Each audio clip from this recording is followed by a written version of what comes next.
Hello, everyone. Welcome to After the Bell, the podcast that talks about what really happens once school ends. I'm Vishnu. And I'm Arhan. Together, we're trying to explore what it means trying to be a teenager, balance school, ambition, and everything in between. From law prep to pressure to friendships and big dreams. Whether you're chasing grades, goals, or just trying to survive Monday mornings, we've got you covered. Joining us today, we have Veer, future UK law student who also plays multiple instruments and football on the side, as well as Nihal, a future US law student who is a state level swimmer and swears by discipline. Welcome to After the Bell. Let's get into it. So, guys, what made you choose law? Was it a moment, an experience, or was it something you grew into? Well, for me personally, as a kid, I really liked debating and arguing. So whenever I got into an argument with my parents, my mom told me, if you really like arguing, if you really like putting your words to use, put it towards a good use. And then she told me about law. And then I started discovering law from there. I started learning what lawyers do. And from then onwards, I've known that laws wanted what I wanted to do because I can use my words just to defend an individual or its possessions. For me, something that I grew into, and I discovered it only after the 11th and 12th grade because I take all humanities. And in one of our subjects, political science, we learn a lot about law in different cases from the past and the present. And that really engaged my interest in law as a subject and as a profession. So, adding on to that, if not law, what would be your guys' second career choice path? Well, for me, it would be journalism because I think the law is broad. Law dives into vast concepts. So I think through journalism, I can really help interpret law and give a better meaning to what's happening in the world. And for me, it would probably be working for the UN or some other sort of NGO to really help and make a difference in this world, whether that may be for another person, the environment, or even animals. Why UK law for you, Veer, and why US law for you, Nihal? What drew you to these systems? What is different in the Indian legal education system and the UK law and US law system? Well, when I got into high school, I knew law was what I wanted to do, and I started researching where I can study law, which colleges or universities I could go to. And one thing that really drew attention to me was that the UK offers a 3-year law degree. All law degrees in the UK are standard, just a 3-year degree where you learn about law. Whereas in India, the degrees are 5 years, and it's not a pure law degree. It would be combined with commerce or arts, so it would be a Bachelor of Arts integrated with law. And I just wanted to do a pure law degree and get into the professional field as fast as I can. And for me, I chose US law mainly because law is such a broad discipline in the US and there are many jobs that you can take. You don't just have to go like the litigation route or corporate law. You can do things like immigration law, which is growing right now with a lot of illegal deportations. And in the US, there's a lot of like prestige and status that's applied for a lawyer. What is your long-term vision? Do you see yourself entering politics or policy or something like that, or just practicing law? Well, for me, studying the UK and not being a UK citizen, once I finish my degree, the easiest career path for me would be to practice law because that is where I can get a skilled worker visa. So long term, for the future, I do see myself practicing law in the traditional sense as a solicitor or a barrister in the UK. And I think once I do acquire UK citizenship, I don't see myself really entering politics or... Well, for me, since I'm really interested in international relations and foreign affairs, I would really like to be a diplomat. And since I'm an American citizen, it would be a dream of mine to work for the American government. Yeah.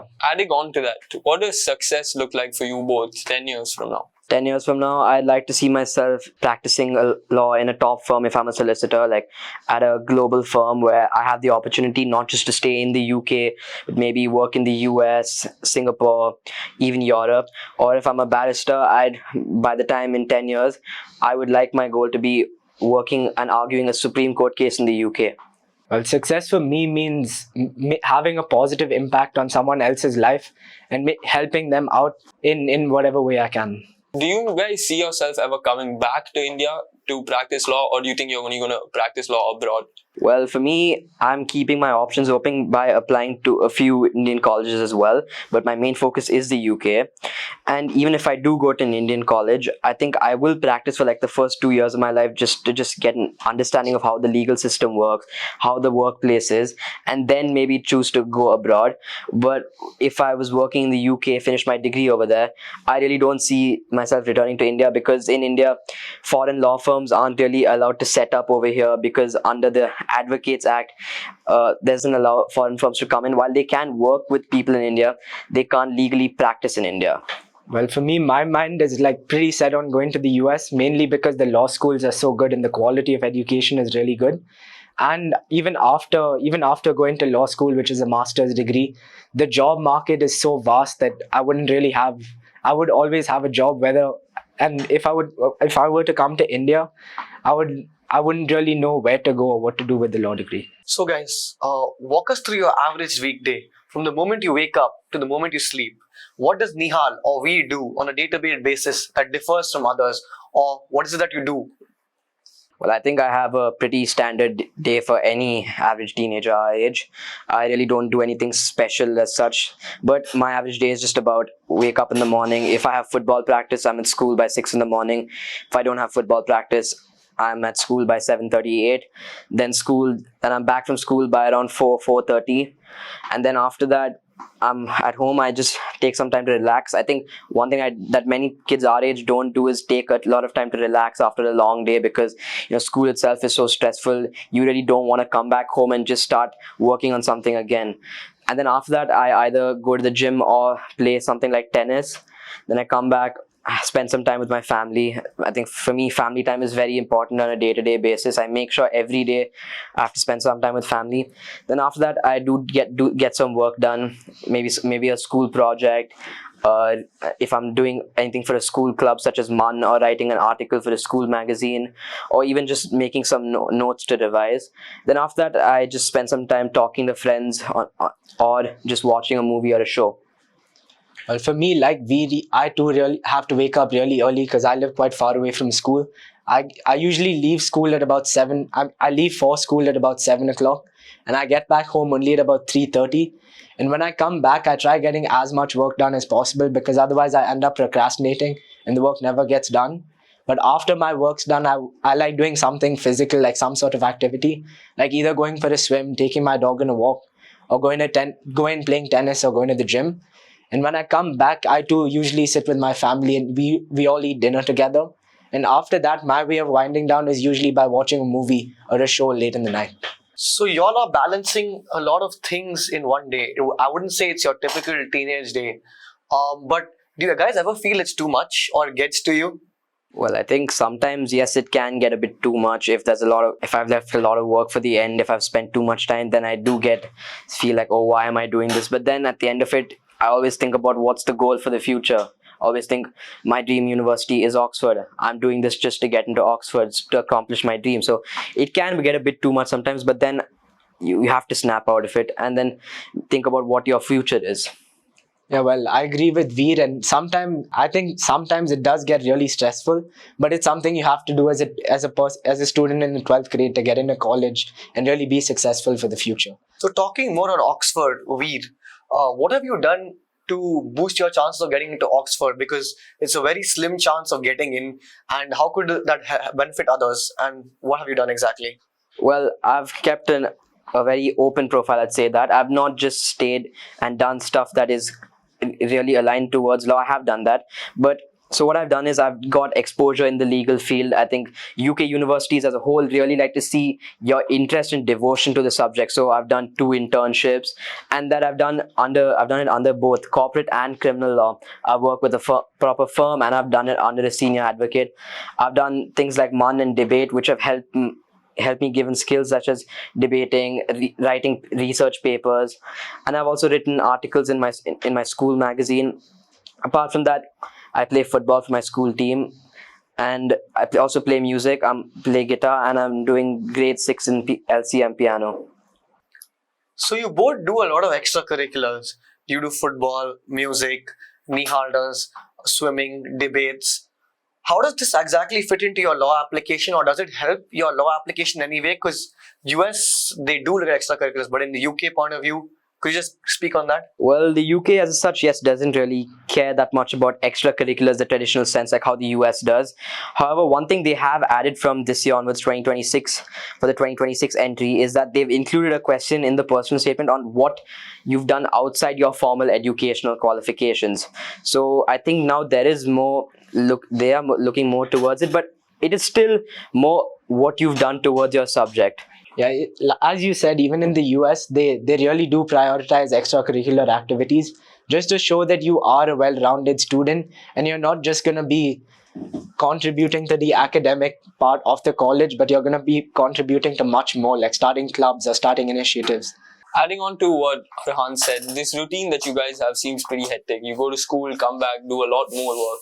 Where does your law prep actually fit into this routine? Well, for me, because the UK doesn't really have a law exam as such, they have the LNAT, but that's only for like few colleges, not all. So, and that's not really a test like the CLAT we have in India, where you have to, start preparing months in advance. The LNAT is more of to test your logical and reasoning skills that you need to you require to become a lawyer. So I mean, I have started practicing for that, but it's not really a rigorous prep. But again, I think things like writing research papers for our school course requirements, or even just habitual note making, are essential when you want to do law, because you have to read, you have to write papers. So I think it does fit into it, but not in a really traditional sense. Well, for me, luckily, the LSAT you have to write only after doing your undergrad. So that's something that I can prepare for later. But for now, I try reading as many cases I can and getting into the habit of reading and writing summaries and getting writing as a good skill to have. You guys have wanted to do law since you were a child, or is it like a recent interest that has developed for both of you guys? Yeah, for me, it was since I was a child, maybe 6th and 7th grade, I started to discover what law is, because my mom told me about you can use your arguments towards a good use. Then from 8th grade onwards, I started chatting with people in my in my family who are lawyers and close family friends. Then I really started to get an exposure of what it would feel like. And then from then onwards, from the 8th grade, I've just known law is what I wanted to do. Well, for me, it's something that I recently discovered in the 11th and 12th grade. But I always knew I wanted to help people out. And now I realize it's help bringing justice and doing what's right. Obviously, your focus on law would differ like age by age. What is a habit or mindset shift that completely change your productivity or focus on law itself? Well, I really don't think I've had anything that's changed me, because I've known what law is what I wanted to do since the 8th grade, and entering high school, that's just been my goal. For me, it's ending like procrastination in any way I can. I do this by like maybe keeping away distractions, like keeping my phone far away, and to really focus on what I have to do at that time. When you guys procrastinate, what does that look like for you usually? Well, for me, it would just be, scrolling through reels on Instagram, or talking to friends on the phone, or just going out and doing something. Yeah, I think that's just about it. But for me, the main thing is procrastination that I find is scrolling reels on Instagram, or just chatting on a social media platform. Well, for me, it would be keeping work for after I either watch reels or watch a show, which is like really bad, because reels are like kind of made for you to get hooked onto. And even a show, if that show ends in a cliffhanger, I'd end up watching like 5-6 more episodes, and the work just gets delayed and doesn't end up getting done. How do you snap out of this? Well, again, I just think about what the end goal is, or I just prioritize what's more important. And then for me, I think also keeping my phone away when I do work is important. I keep my phone in a different room, or I just ask my dad to keep it with him until I've done. I give a set time, and then I tell him after that I can take my phone. Yeah, I too give my phone, or sometimes even my laptop, to my parents, so I don't watch like YouTube or go on Instagram.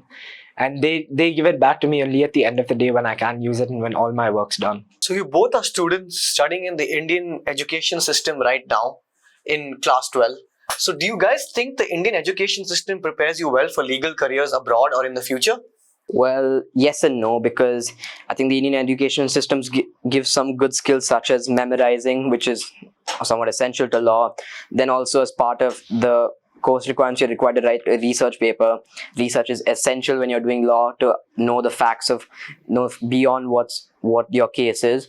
So yes, I think it does prepare us in some way. But thing is, the Indian education system is so It's so focused on old school methods, whereas West education systems such as the UK or the US have moved towards not traditional learning but more application. And I think the Indian education system lacks that, and application is almost everything when you enter law. And for the board that I do, ISC, it's a little too like India specific, and it doesn't really get into like the law systems of other countries, which is essential if you want to practice law, especially like corporate or international law, where you might be fighting cases in other countries as well. So, do you guys see yourself practicing or coming back to India in the future? It just depends, because honestly, if I'm working in the UK, it's really hard to just come back to India, because like the Advocates Act doesn't allow it, or because foreign law firms aren't allowed to set up in India. So no, I really don't. If I've studied abroad, I really don't see myself coming back here.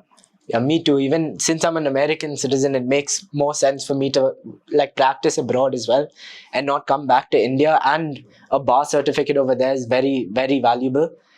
Veer, Nihal, you both are fixated on going abroad to study law. If you could change one thing about the Indian legal education system, what would it be? Well, for me personally, it would be to make the law degree here a pure LLB degree, a pure law degree like the UK has, for 3 or 4 years. That's fine. The time duration, 3 or 4 years.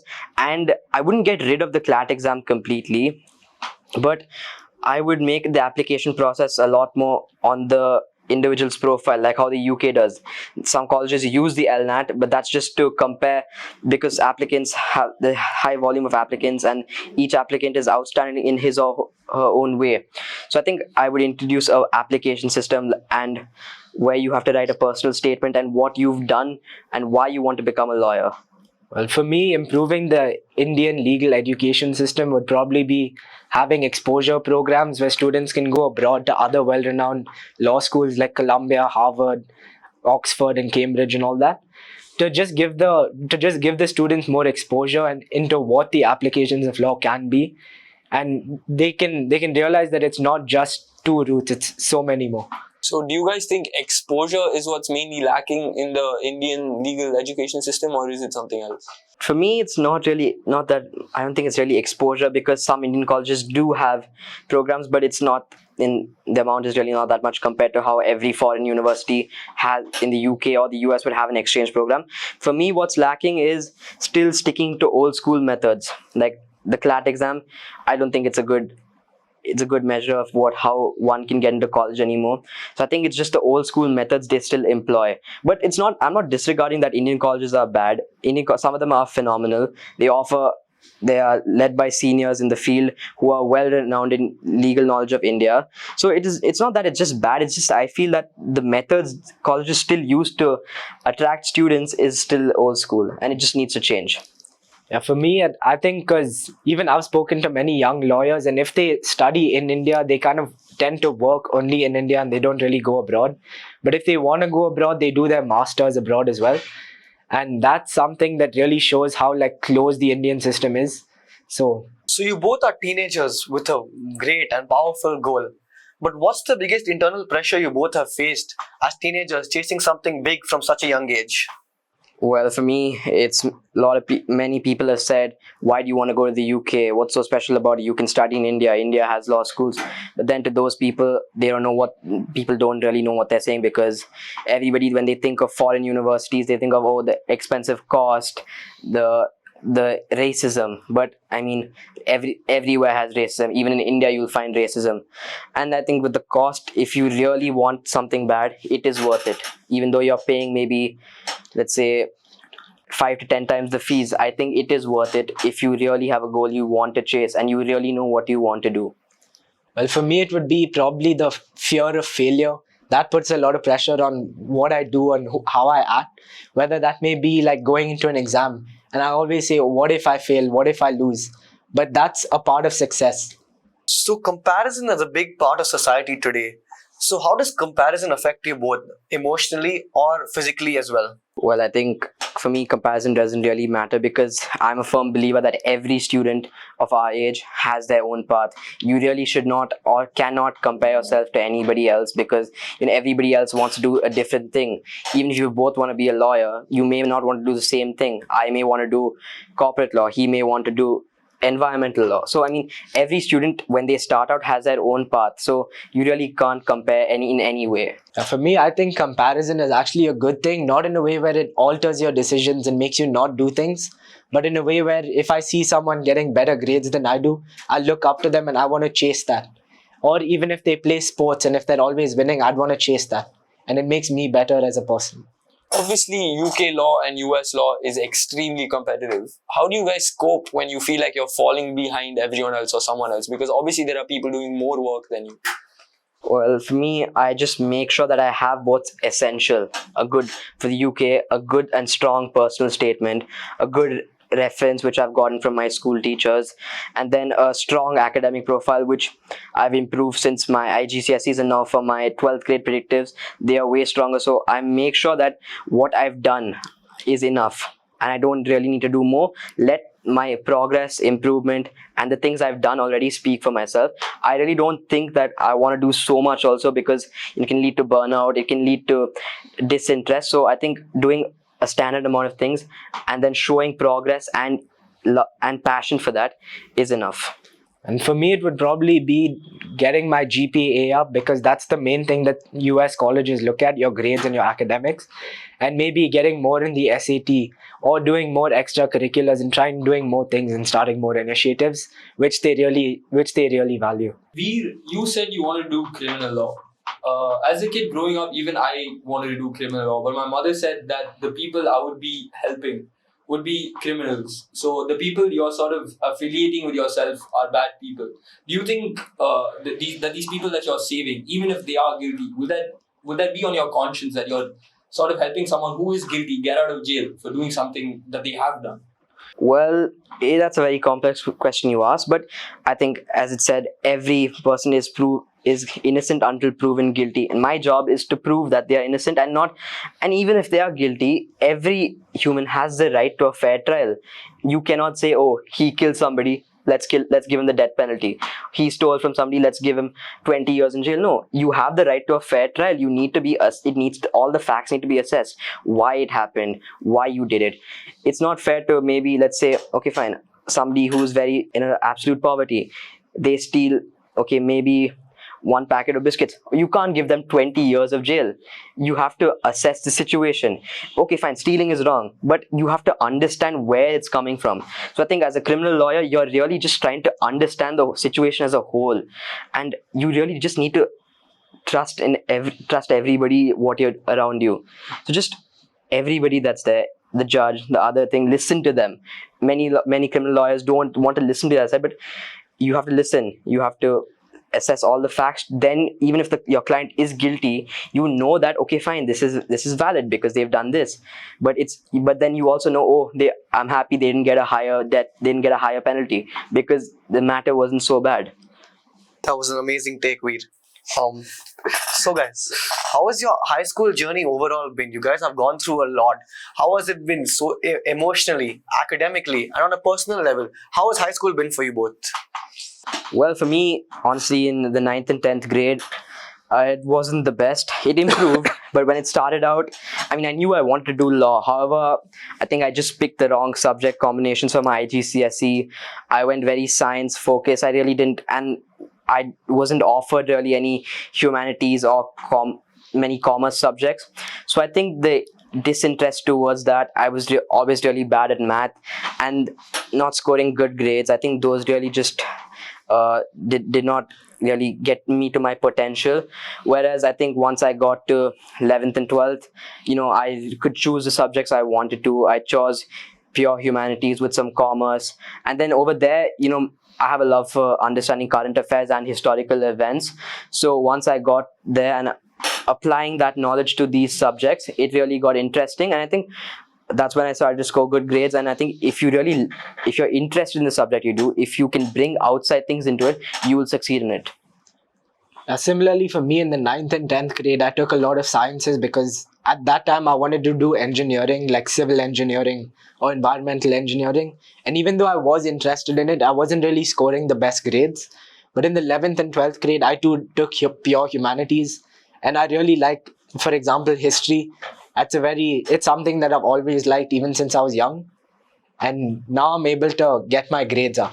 So Nihal, you said you shifted your stream from an engineering to a humanities. That's a numbers-based stream to a more open-based stream. What brought this change? Was it mainly on grades or like because law is more humanities-based? So before when you would be an engineer, so how did that change occur for you? Well, for me, coming to a new school and getting exposure to humanities subjects really made me go away from numbers. And I figured that I don't want to just do calculations and work on numbers for the rest of my life. I want to really help people and make a difference.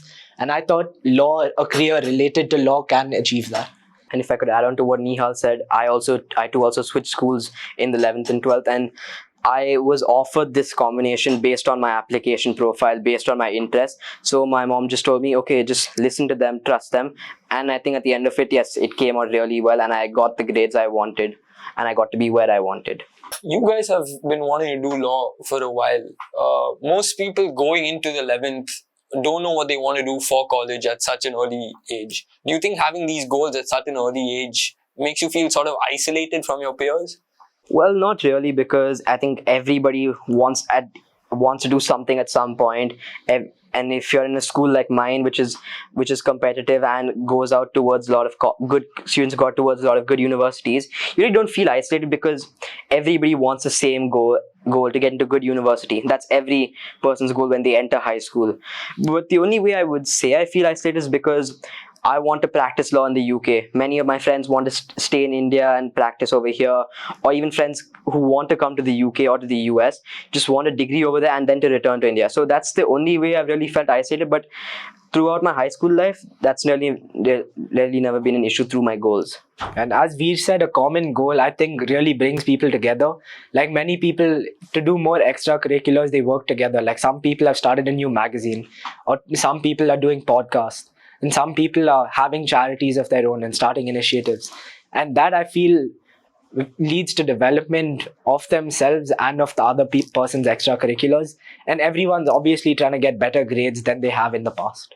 Do you guys feel like society as a whole accepts and understands students who have goals that are higher than the norm, or do you think it's sort of frowned upon for having sort of very, very high goals? Well, in India, definitely I think society loves seeing people who try to do better. Indian society as a whole is one that's very pushy and competitive towards getting into a higher place. I mean, for me, towards my goals, yes, I've had my entire family for support. My parents have been super supportive, letting me go to the UK or anywhere else and study. They've always given me the freedom of choice to study wherever I want. However, I think some people do frown upon, as for law especially, I don't really understand why, but frown upon going abroad when they say, oh, look at this person, he's a senior lawyer, but he studied in this college in India. But I think as a whole, Indian society is very competitive and very pushy, that they will want to see you do well. Only maybe like certain small areas, minor areas, I've said, yeah, maybe that's not, but otherwise, yes. Well, of course, ambition is a very good thing, but being overly ambitious can just come across as you being egoistic, and that's not the best thing. So on society, have you both received support, or are you thankful to anyone who's helped you throughout your journey and who continues to help you even today? Well, yes, definitely. I can't take all the credit for myself. My parents, especially, they've been very supportive of my choice. You know, even through the failures I've had in 9th and 10th grade, where I wasn't scoring the best marks, they've always been supportive. When I joined the new school, they were very happy to see even like the first small successes that I had. Maybe was doing well in a test or getting selected for a certain school club. I think they were happy to see that. And then once the bigger victories came, they were very happy.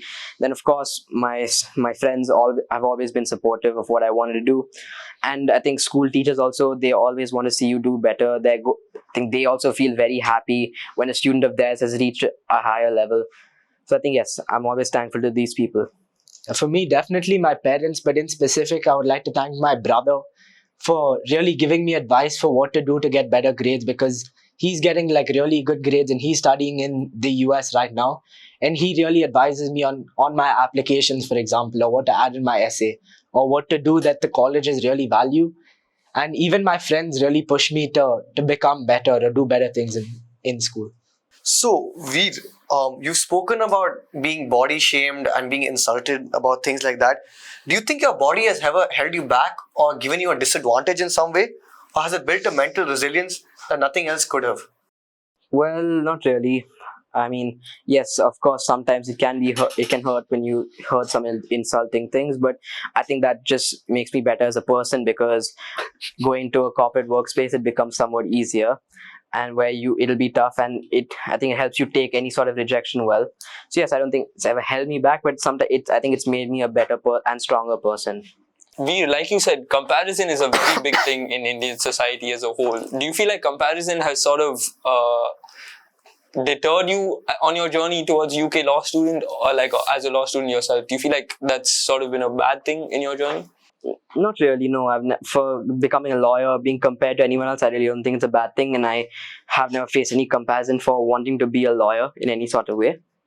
Even in the US, they always compare you to other people, and although it's not like specifically a good thing that they are like academically, it is what they have to do to, because it's so selective, especially the top colleges. Okay, for you both, what is one piece of advice you give to someone who is younger than you, who wants to be in your shoes, someone who wants to do law? Well, for me, I just say if you want to do law, just do your research, obviously. See what works for you, see where it works for you, and just, when you start, just trust the process and have fun along with it. Because if you don't have fun, nothing's going to happen the way you want to. So just trust the process, go in with an open mind. That's all I say. The open mind is a very important thing, and just, have fun along the way and enjoy the journey until you get to university. Yeah, I'd say I would tell a younger person to just work hard and enjoy what they're doing, whether they want to become a lawyer or even if they want to be a carpenter or an engineer. It doesn't really matter what they're doing as long as they're enjoying what they're doing and they're happy with where they are in life. So profound, Nihal. Thank you, Vishnu. So, you guys, you've spoken about your past, your present, your journey. Now, I want to ask you, what do you guys think of your future selves, like 5 or even 10 years from now? Where do you see yourself today in the future? Well, let's say 10 years from now, 5 years from now, I would hopefully just start my legal career as a full-time lawyer, not as it ever obtained a bar certificate or an SQE qualifications. Those are qualifications in the UK for becoming a barrister or a solicitor. And then 10 years from now, if I'm a solicitor, I would like to see myself in a higher role in a company, or if I'm a barrister, just working a major case, and that becomes so famous that I made a name for myself in a foreign country. Well, for me in 5 years, I'll probably be starting off my legal education since it's a master's degree in the US. And in 10 years, I hope to be either working at the White House or maybe a foreign embassy. Thank you for listening to us, guys. That's the end of the video. Thank you so much to our wonderful guests. You have inspired me today, and I hope you continue inspiring people. I hope you guys become the lawyers you want to. Thanks for listening to After the Bell. Thank you so much, guys, for tuning in today. Thank you so much to our wonderful guests who have inspired me today, and I hope you continue to inspire us all and inspire the future generation. I hope you guys become lawyers in the future.